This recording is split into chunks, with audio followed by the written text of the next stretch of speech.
A 15th century fresco in Florence depicts Thomas the Apostle stretching out his hand, incredulous, as he probes the wounds of the resurrected Christ. What happens to faith, it seems to ask, once every question can be answered by touch? Today, the push of Thomas's probing finger has been replaced by the cold press of data, millions of sensors, satellites, and algorithms, all promising to render mystery obsolete. Consider a world that becomes increasingly legible. Hurricanes are charted and forecast down to the hour, pandemics are modeled and mapped, even the restless patterns of our own thoughts are revealed by fMRI scans, with neural pathways blueprint in digital detail. Soon, we may have models that can predict, with staggering accuracy, what we will believe, desire, and remember. In such a luminous world where ambiguity shrinks and every silence is filled with numbers, does faith, defined as trust in what cannot be seen, have anywhere left to hide? Or does it rather shift its shape, reborn in places the data cannot quite reach? Historically, faith has rarely been merely a confession of ignorance.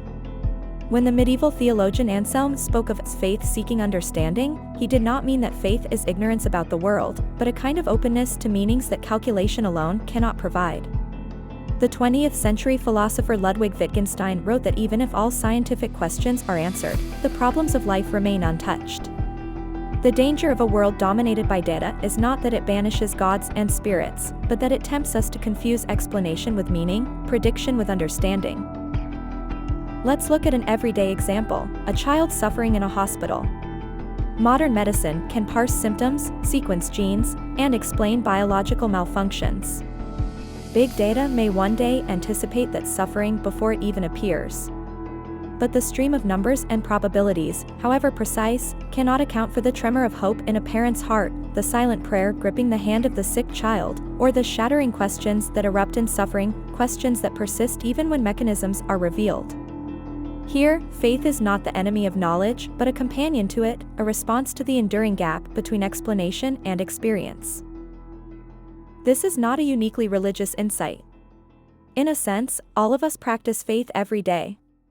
Each time we entrust our future to an algorithmic prediction, a weather app, a medical forecast, even economic trends, we are betting on probabilities, not certainties.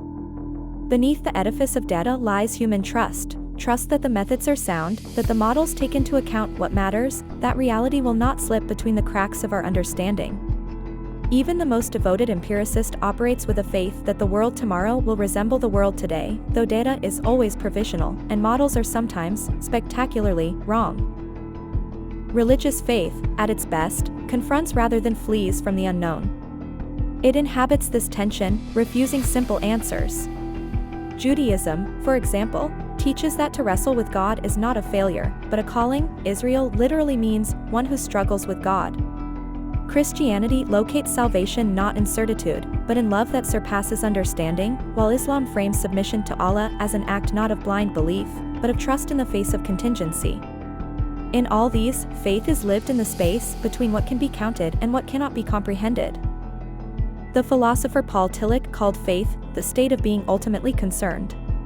Algorithms may predict with 93% certainty the outcome of tomorrow's elections, the likelihood of illness, or the chance of rain, but they remain silent on ultimate concern: what makes a life good, whether suffering has value, how to face our mortality.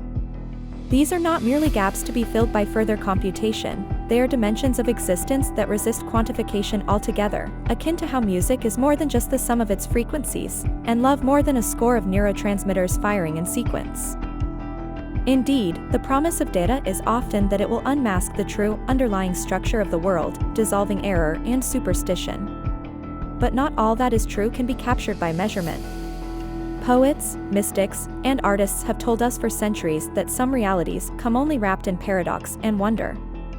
Perhaps faith, in a data-saturated world, is not refusal to see, but a willingness to stand before the unmeasurable without flinching, to seek meaning where the numbers blink out.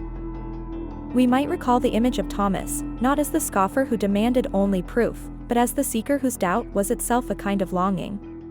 In a world illuminated by endless information, true faith may not require us to close our eyes to evidence, but rather to find the courage to gaze through the dazzling haze of explanations and persist in asking, what, at the heart of things, is worthy of trust, hope, and love? In the end, perhaps it is not faith that needs to be defended, but a world emptied of wonder that must justify itself. So long as there are questions for which data cannot suffice, faith has somewhere left to dwell.